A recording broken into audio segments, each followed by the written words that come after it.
this is one of the places, like, Keith Haring and I would love to come here. Jean-Michel would join us, and we would have good meals here on the regular. And it was consistently the exact, you know, it's great when you can go to some place, they have the exact same food. Come on, this is it. Still the same? Still exactly the same.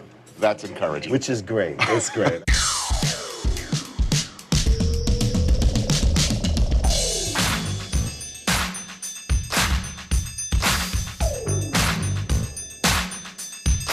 You brought hip-hop culture to a very finite number of people initially on the Lower East Side.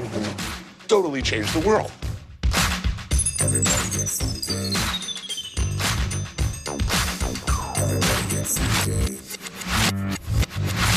Teenagers at that time, we're doing something interesting, so I wanted to find some people that would listen to these ideas, and that's what led me to the Lower East Side and to connect with... I guess you met Glenn O'Brien. Glenn O'Brien, yeah. Hi, and welcome to TV Party.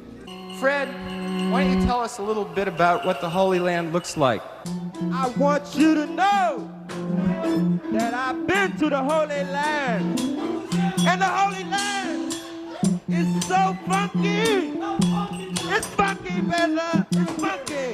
And through that connection is where I met all these people that listened to all these ideas I had. And that was David Byrne, Chris Stein, and Debbie Harry, and so many amazing people that were just like, yeah, tell me more.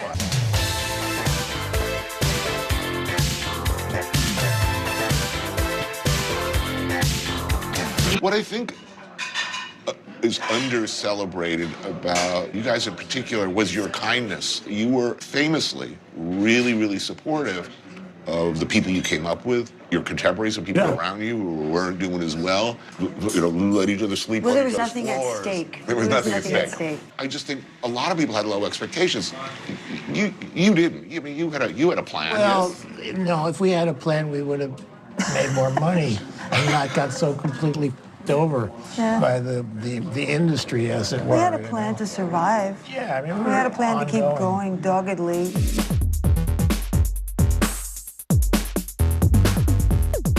But I think the thing that was so attractive about that period was you weren't locked in to one format or one form, you know. It was just everybody was doing everything.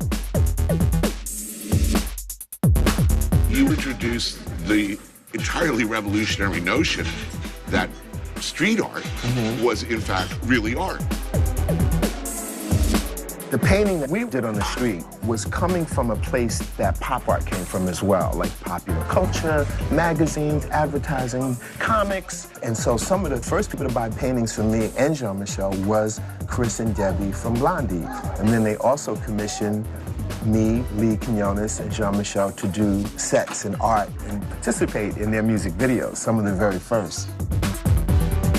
Your support and work with Fab Five Freddy, I mean, look at the soundtrack to the whole world now. It's hip-hop. That connection, that crossover there, you got to put considerable muscle and gravitas. I talked to all these record company guys, and I'd say 98% of them told me it was a fad. It's not going to last. It's going to go away in 5 years. And you recorded a song that was hugely...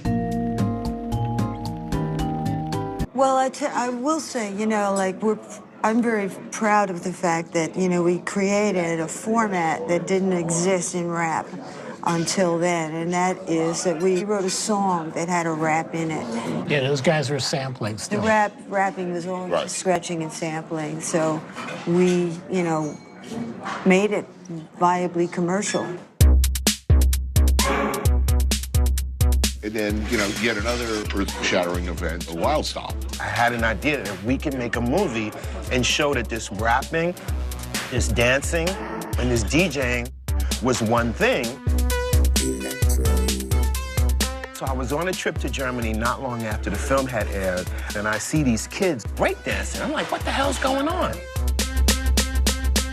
As I got closer, I noticed the moves the kids were doing were the exact same moves that the Rocksteady crew does in Wild Style. But I then knew that this was going to translate globally.